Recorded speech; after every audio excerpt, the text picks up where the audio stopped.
Hi, I'm Siobhán Fletcher, one of the journalists up at Manx Radio, and welcome to this edition of our newscast. This time we're talking herring.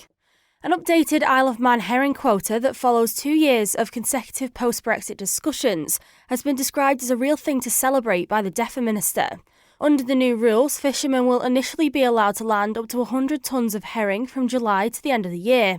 Before the EU Common Fisheries Policy introduced quotas back in the 1980s, fishermen had been free to catch unlimited amounts of the fish in Manx waters. Clare Barber says the new deal calls back to that heyday and gives Manx fishermen the opportunity to diversify. So can you tell me a little bit about how we've got to this point then? Yeah, so herring were something that were caught in the Isle of Man. You look back at our heritage here and through some of the museums that Manx National Heritage have, and it tells the story of our kippers and the smokehouses. And obviously we've still got Devereaux and Moores doing smoking on the island, making kippers, but they've been making them with herring that are imported because we haven't been able to catch our own because of the way the quotas work. An opportunity came up in terms of how those fisheries management agreements were renegotiated, and through work with our officer team and the external relations team working absolutely in partnership, we've been able to negotiate and work with the UK government and increase our accessibility really to quota, which will now include herring for the first time in a significant period, and also nephrops, which are the langoustines, both of which are an opportunity for our fishing fleets to diversify and just gives them an opportunity to be able to fish throughout the year, different species, and gives them a little bit more resilience.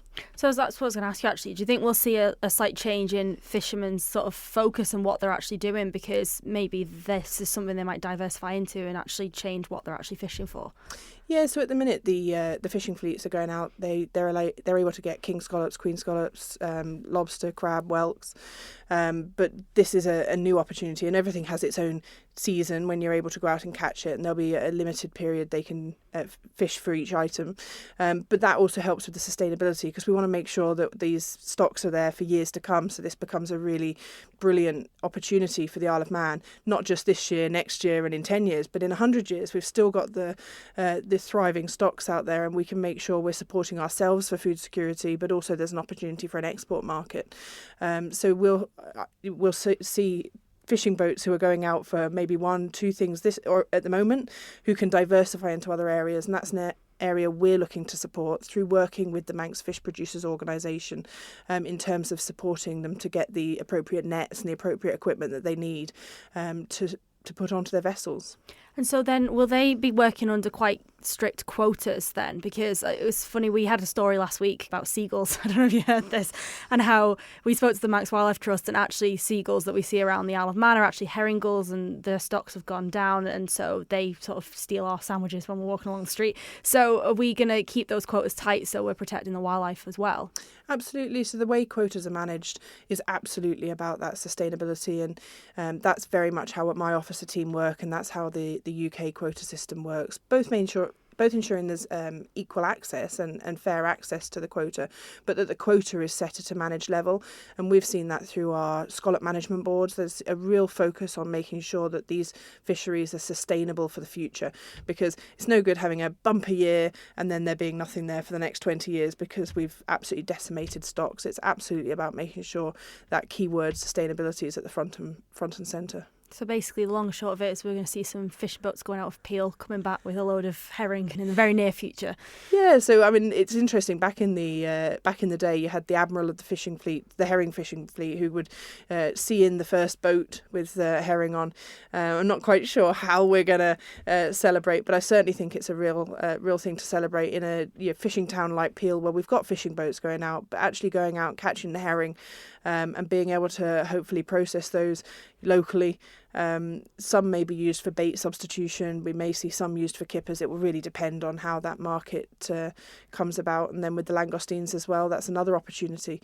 Being a high-end product, there'll be, I'm sure, some local market, but then also a significant export market.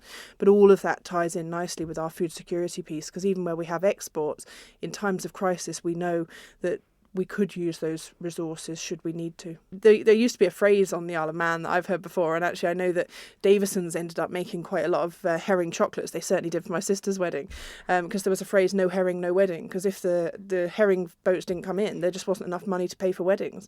And it tells you, I think, the importance of the herring fleet historically to the Isle of Man. So I hope this is the start of something really positive, and it's been great, as I say, seeing the co-working with DEFA, external relations, the Manx Fish Producers Organisation, and then using that joint power to negotiate with the UK. The Isle of Man is a magical place, can I just say? Does this mean, so for my upcoming wedding, I need some sort of fish involved? Is that what the message that I've just learned from this interview is, that I actually need herring involved in the wedding? I think it's all about the herring. No, I think it tells that story for me about just how important fish, the whole of our fishing sector has historically been, and I absolutely want us to get back to a really thriving fishing sector where there's not that very specific reliance on a small number of items, but actually we can expand and diversify and really give the full opportunity to the fishing fleet to be there for many, many years to come. Thank you for making it to the end of the Little Manx Radio newscast. You are obviously someone with exquisite taste. May I politely suggest you might want to subscribe to this and a wide range of Manx Radio podcasts at your favourite podcast provider, so our best bits will magically appear on your smartphone. Thank you.